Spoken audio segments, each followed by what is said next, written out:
तो दोस्तों आज हम फिर से आपके लिए लेकर आए देश दुनिया की सभी ताजा बड़ी खबरें। फटाफट एक एक करके विस्तार से आपको बताएंगे, तो वीडियो को अंत तक जरूर देखें। अगर आपको वीडियो अच्छी लगे तो लाइक जरूर कर दें। जी हां दोस्तों, पहली बड़ी खबर में आपको बताएंगे कि नेपाल के प्रधानमंत्री ने एक बार फिर से राम को लेकर बोला मोदी पर हमला। कहा नेपाल में है असली अयोध्या, भारत ने बनाया नकली राम थे नेपाली। जी हां दोस्तों, इस खबर को भी आपको विस्तार से बताएंगे कि क्या कुछ नेपाल के प्रधानमंत्री ने कहा है। वहीं अगली बड़ी खबर में आपको बताएंगे राहुल गांधी ने एक बार फिर से मीडिया को लेकर बोला हमला। कहा बीजेपी के द्वारा देश में फैला रही है नफरत। जी हां दोस्तों, क्या कुछ बोला है राहुल गांधी ने गोदी मीडिया को लेकर आपको विस्तार से बताएंगे इस वीडियो में। वहीं अगली बड़ी खबर में आपको बताएंगे कि दिल्ली दंगों के आरोपी ताहिर हुसैन की जमानत याचिका कोर्ट ने कर दी है खारिज। जी हां दोस्तों, कोर्ट ने कहा कि हिंसा में जो है इसकी गहरी साजिश थी, इसीलिए इसको जमानत नहीं देंगे। लेकिन कई बीजेपी नेताओं को कोर्ट ने जमानत दे दी है, लेकिन ताहिर हुसैन को नहीं दी। इस खबर को भी आपको विस्तार से बताएंगे। इस बीच अगली बड़ी खबर में आपको बताएंगे कि बीजेपी नेता उमा भारती ने राजस्थान में संकट को लेकर एक बार फिर से राहुल गांधी पर हमला बोला है। कहा राहुल गांधी इसके लिए जिम्मेदार हैं, क्योंकि कांग्रेस नए नेताओं को आगे नहीं निकलने देती है। देखते हैं क्या कुछ इन्होंने बोला है, विस्तार से आपको बताएंगे इस वीडियो में। इस बीच अगली बड़ी खबर में आपको बताएंगे कि विवादित बाबरी मस्जिद के ढांचे के तोड़ने के केस में सीबीआई कोर्ट में पेश हुए बीजेपी नेता कल्याण सिंह बोले मैं निर्दोष हूं, मैंने नहीं तोड़ी बाबरी मस्जिद। जी दोस्तों, इस खबर को भी आपको विस्तार से बताएंगे क्या कुछ इन्होंने कहा है कोर्ट में। वहीं अगली बड़ी खबर आपको बता दें, बिग ब्रेकिंग न्यूज कि चीन ने अमेरिका पर जवाबी कार्रवाई की है।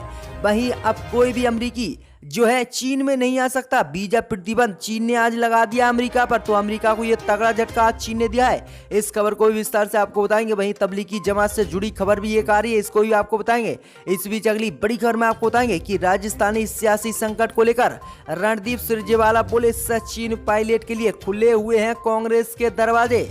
वहीं सचिन पायलट ने भी कहा कि कांग्रेस पर राजस्थान में पूर्ण बहुमत नहीं है, कुल 84 विधायकी हैं। वहीं आपको बता दें कि इसी को लेकर बीजेपी ने भी राजस्थान में फ्लोर टेस्ट की मांग कर दी है। कहा बहुमत साबित करे राजस्थान की गहलोत सरकार, नहीं तो हटे बीजेपी फिर से बनाएगी राजस्थान में सरकार। जी हां दोस्तों, इस खबर को भी आपको विस्तार से बताएंगे।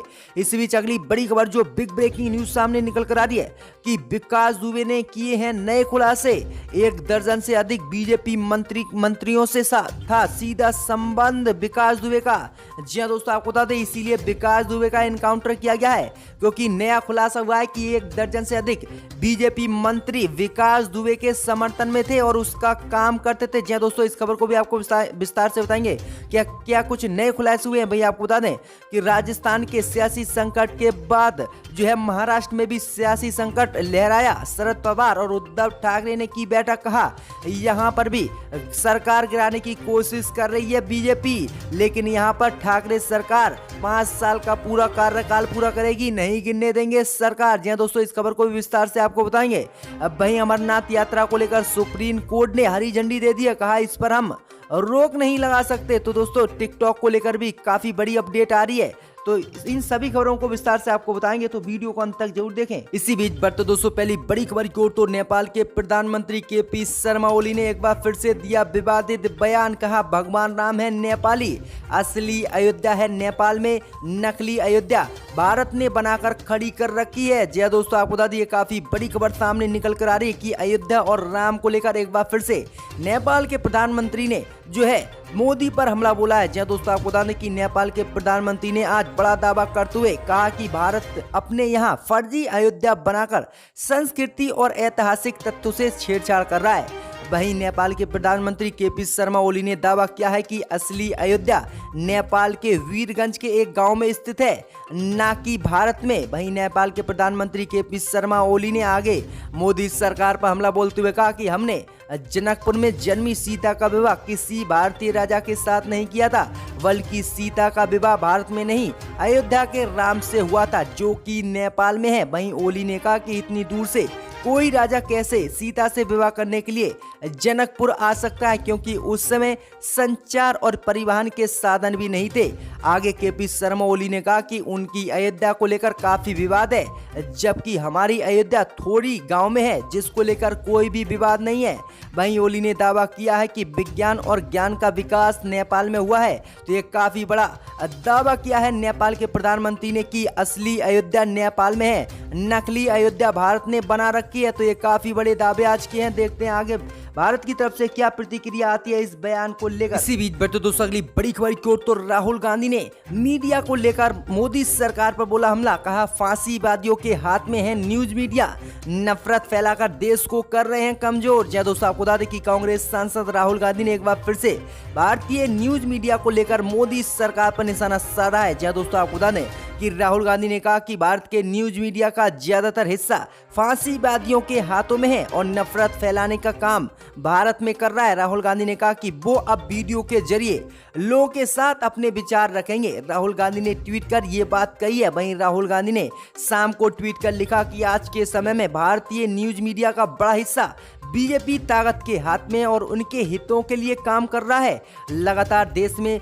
नफरत भरी और गलत खबरों को टीवी चैनलों पर चलाया जा रहा है। व्हाट्सएप पर झूठे और भ्रामक बातें फैलाई जा रही हैं। झूठ के इस इर्द गिर्द तैयार किया गया नैरेटिव भारत को तोड़ने और कई हिस्सों में बांटने का काम कर रहा है। इसलिए मैं अब अपने विचार वीडियो के जरिए शेयर करूंगा, क्योंकि मीडिया बीजेपी के हाथों बिक गया है और गलत खबरें चला रहा है। तो ये काफी बड़ा हमला आज मोदी सरकार और गोदी मीडिया पर राहुल गांधी ने बोला है।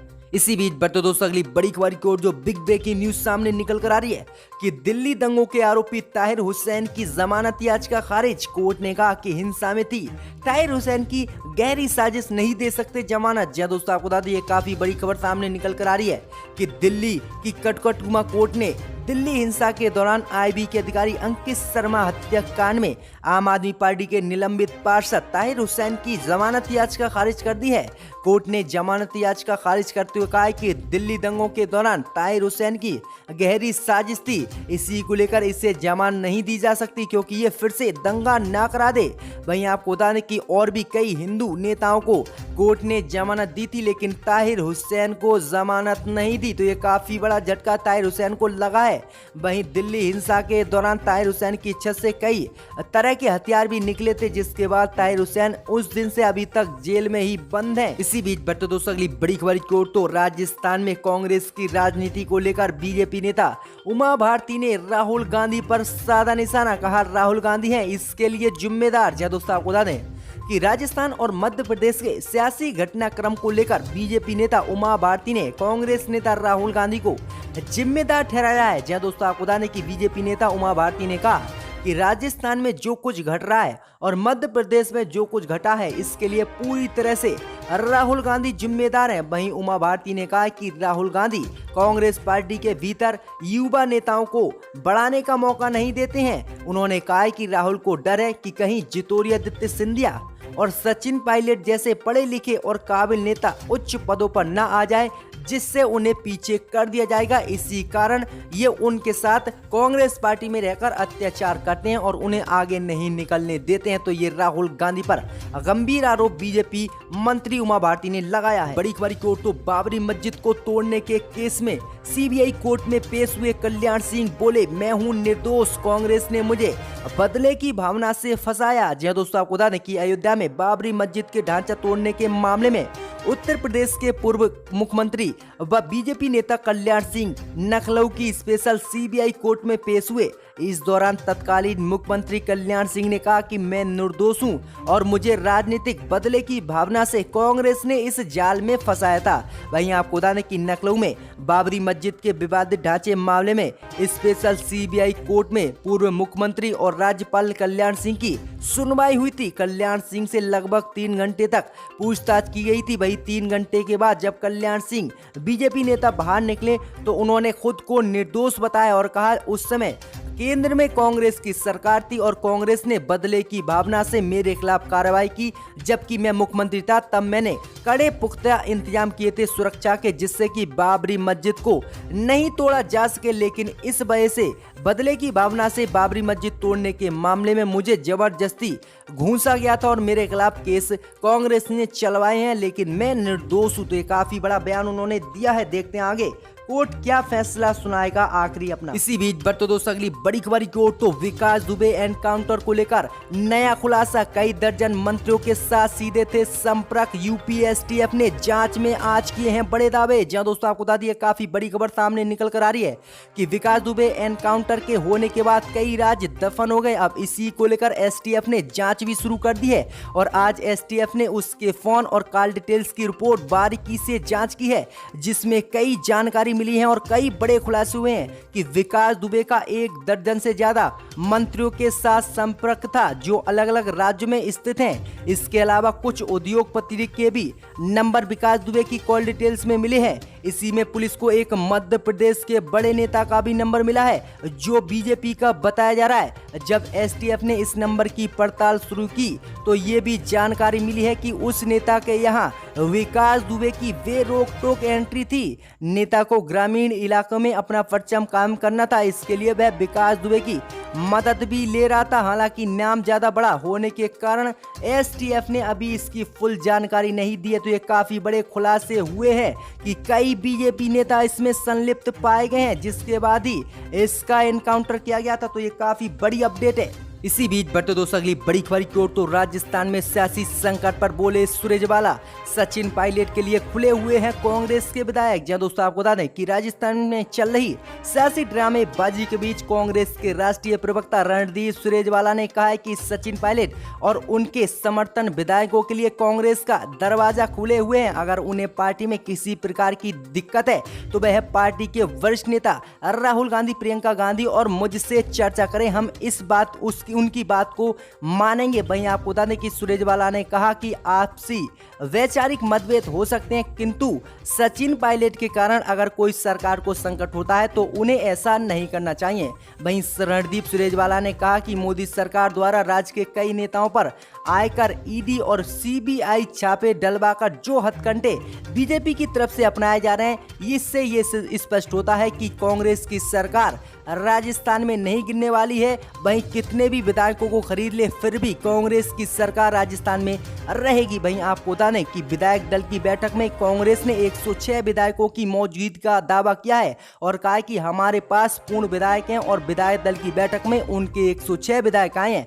वहीं आपको बता दें कि सचिन पायलट ने दावा किया है कि उनके समर्थन में 30 विधायक हैं और उन्होंने कहा है कि जो भी कांग्रेस की विधायक दल की बैठक हुई थी उसमें अशोक गहलोत ने झूठा दावा किया है कि 106 विधायक आए हैं, बल्कि सचिन पायलट ने कहा है कि कुल 84 विधायक दल की बैठक में शामिल हुए हैं। तो ये काफी बड़ा संकट है। वहीं आपको बता दें कि इसी संकट को लेकर सचिन पायलट ने कहा है कि बीजेपी वहां पर सरकार बना सकती है और कांग्रेस सरकार अल्पमत में है। वहीं अल्पमत का नाम लेते ही बीजेपी ने राजस्थान में फ्लोर टेस्ट की मांग करती है। कहा है बहुमत साबित करे कांग्रेस की गहलोत सरकार राजस्थान में, नहीं तो हटे फिर बीजेपी बनाएगी अपनी सरकार। तो ये काफी बड़ा संकट आज लहरा रहा है राजस्थान पर। वहीं आज फिर से जो है विधायक दल की बैठक कांग्रेस की तरफ से बुलाई गई है और सभी 109 विधायकों को कांग्रेस ने बसों के द्वारा होटल में ठहरा दिया है, जिससे कोई भी विधायक बीजेपी के संपर्क में या फिर सचिन पायलट के संपर्क में नहीं आए। तो ये काफी बड़ी अपडेट है कि अब विधायकों को फिर से नजरबंद कांग्रेस की तरफ से होटल में कर दिया गया है। इसी बीच बढ़ते दोस्तों अगली बड़ी खबर की ओर। जो बिग ब्रेकिंग न्यूज सामने निकल कर आ रही है कि सीएम नीतीश ने बुलाई बिहार में हाई लेवल मीटिंग। बिहार में एक बार फिर से लग सकता है पूर्ण लॉकडाउन। जय दोस्तों आपको बता दें ये काफी बड़ी खबर सामने निकल कर आ रही कि बिहार में एक बार फिर से पूर्ण लॉकडाउन की तैयारी की जा रही है। वहीं आपको बता दें कि नीतीश सरकार ने आला अधिकारियों की हाई लेवल मीटिंग बुलाई है। मीटिंग में सूबे में बढ़ते कोरोना के मामले की समीक्षा होगी। इसके बाद अंतिम तौर पर लॉकडाउन पर सहमति बनाई जा सकती है। वहीं बिहार के मुख्य सचिव दीपक कुमार ने कहा कि राज्य सरकार पूर्ण लॉकडाउन पर विचार कर रही है। मंगलवार तक इस संबंध में फैसला लिया जा सकता है। जी दोस्तों आपको बता दें कि मंगल या बुधवार से बिहार में पूर्ण लॉकडाउन की घोषणा सीएम नीतीश कुमार से कर सकते हैं, क्योंकि बिहार में कोरोना के नए मामले लगातार बढ़े। तो ये काफी बड़ी अपडेट है। अगर आप भी बिहार से हैं तो आपके लिए काफी अच्छी खबर सामने निकल कर आ रही कि बिहार में एक बार फिर से पूर्ण लॉकडाउन हो सकता है। इसी बीच बढ़ते दोस्तों अगली बड़ी खबर की ओर, तो चीन ने अमेरिका पर की जवाबी कार्रवाई, कुछ अधिकारियों और नेताओं पर लगाया वीजा प्रतिबंध, नहीं कर सकेंगे अब चीन में अमेरिकी एंट्री। जी दोस्तों आपको बता दें, ये काफी बड़ी खबर सामने निकल कर आ रही कि अमेरिका द्वारा कुछ दिन पहले चीन के कई अधिकारियों के खिलाफ कथित मानव अधिकार उल्लंघन और उइगर मुसलमानों पर अत्याचार को लेकर प्रतिबंध लगाए गए थे,